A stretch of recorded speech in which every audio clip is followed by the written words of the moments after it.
now. Nations may legitimately compel military or civic service from its citizens. We both had disagree on this one. Whose turn is it to go first?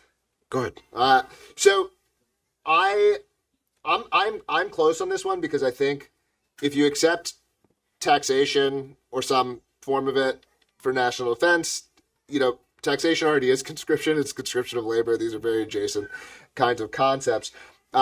Similar to the concept of to what degree you would tax for national defense. I think we do want to go in a voluntary direction when possible, but if it's a given that you need service, I like directions that potentially segregate things, sort of the Starship Troopers model of your service guarantees citizenship. To me, it's like, I think I wouldn't, because I talked earlier about that right to exit. I think it would be wrong to say that someone born in America absolutely must serve as a soldier and defend their nation simply because they were born here. No, but if I say to that person, you have the right to leave, you have the right to be a non-voting resident, or you have the right to be a citizen, at which point you have some commitments to your nation, this is a framework to me that is pretty morally acceptable and probably good.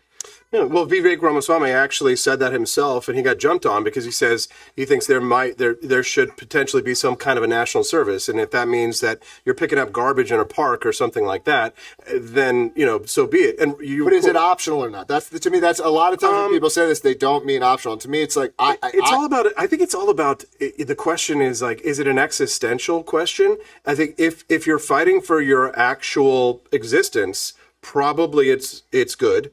And if you're like us, and you're not, every war that you're fighting is pretty much a war of choice to a large extent, then no, you don't need compulsory military service. And this is also, that's a very good point, because with a lot of these, I also think it's important, and this is a David Friedman criticism that he likes to make that is applicable to a lot of these, is just we have to compare the government and the results that we get, not to some, theoretical situation. And so if the reality is, every time we've actually needed to conscript people, it didn't seem to be, it was for a war that ended up being not necessary. And anytime that we needed to fight a war, there were plenty of willing people. That should be a pretty strong hint that, we're not doing this, the right kind of way. And so we have to compare, like, well, what happened? What's our track record of actually using conscription? I like theoreticals because I think they're useful, and we're going to have to be faced with a question soon of whether or not we're going to colonize other planets, which is why I'm looking forward to talking about expansion of our country. But if you are, when humans eventually go to Mars, or say we go to Betelgeuse and we want to start to colonize other planets, what will be the form of government on the ship that goes from Earth to Betelgeuse? Okay. Will it be a military dictatorship? Will it be a democracy? What if everybody votes to blow up the ship?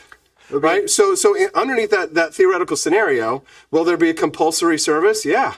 What about the people who didn't sign up to be on the ship because after 50 to 75 years, you've lost the entire population of everyone who initially took off on the journey, and now you have all the children of those people, but you have to have a military attaché at the top who can actually run the ship, the people who are the experts who are going to run the ship, and then you have a civilian base of people that you're going to use to seed the population. This is what Silicon Valley is actually talking about right now. So under that scenario, would you compel service? Probably. So this is where I think you'd have to. I think our governance models are just so bad.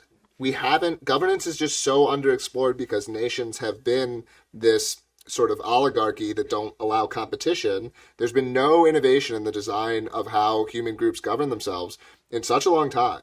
Now, would what you just described be better than a pure democracy on that ship? I'd say probably. I'm pretty nervous about pure democracy. Does that system have a whole bunch of flaws and risks and downsides? I think it does. And I suspect, and I'm not saying I have a specific design that solves all these problems, but I suspect there's better designs out there than any of these things. That, like America did as well as it did, with ideas that people came up with 300 years ago, and we're still riding along on those. And it's like, if we had the ability to rewrite things or adjust things, like think about all the mistakes that have been made, think about all the things you could do better. And so I think that we And we're now talking about I mean, Starship does the right to exclude me? If somebody But- wants to try and blow up the ship and they're a terrorist and they're going and saying, do you have the right to blow them out of the airlock? I mean, that's the death penalty. So at the end of the day, you have to ask yourself, aren't we just a ship floating in space? I mean, it's the same kind of situation. So- but a ship does have to be run as a military dictatorship. I think you need a strong executive. I don't know that you literally need, and that strong executive does need to have military authority, but I don't think that you necessarily need a military dictatorship. I think there might be improvements that are possible beyond that. Yeah. And I think that we should, one of the forms that I think we haven't learned enough from is like libertarians understand that markets work. We've seen joint stock corporations as one of the best governing vehicles to be created, where incredible amounts of people are coordinating and working together in market-like ways without coercion. And so It's like the movie Alien. They hated us. They hated the capitalists. So they created this Weyland-Yutani corporation where it was this evil billionaire and space was corporatized. And the whole reason that the alien bursts from everyone's chest is because these evil corporations wanted to use it for military defense. Now, it's obvious that these socialists hate and communists hate us. But I mean, if I were a private military contractor, I would absolutely want that biological weapon, and I absolutely would do anything to get it, because whether you're Palantir or whether you're Anduril, you're going to want a copy of that alien. And so you have to ask yourself, in a pure free market system, would we get Weyland-Yutani or would we get Elon Musk and his libertarian space station approach? Quite likely that we might deal with more of the corporate asshole types. pick the topic. Nuke it. Yeah. Only way to be sure. Nuke the planet from orbit. Yeah. All right, we're back to one closer to 50-50 here with